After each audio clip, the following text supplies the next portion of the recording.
Noi vogliamo poco, non vogliamo di più, vogliamo l'indispensabile, quello che ci serve per vivere in maniera degna, semplicemente. Una voce per tutte, per queste 4.000 persone che oggi hanno riempito il Palafabris da tutto il Veneto insieme ad accompagnatori, cooperative, onlus e primi cittadini.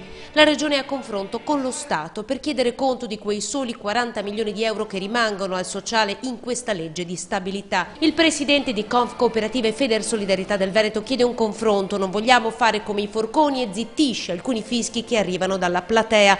Una rabbia comprensibile, interviene il governatore Luca Zaia, ma siamo qui per capire che cosa fare. Non è il momento della proposta, non siamo i forconi, lui non è un bue e noi non siamo dei contadini, con il massimo rispetto per i nostri genitori, sia ben inteso. Disposti anche a perdere sedi e a fare sacrifici, ma è necessario garantire i livelli minimi assistenziali. I soldi che lasciamo a Roma potrebbero servire proprio a questo, aggiunge Zaia. Una mattinata che prova a dare il via libera ad un nuovo modo di lavorare insieme tra istituzioni. Il sociale sono soldi che poi tornano indietro, nel senso che chi fa assistenza a un disabile se ne fa carico e fa risparmiare soldi allo Stato. Sarà mia premura, ascoltando Campagnaro, ci sarà un tavolo ogni mese con i 3 assessori, poi ognuno si assume le proprie responsabilità. Io ci sarò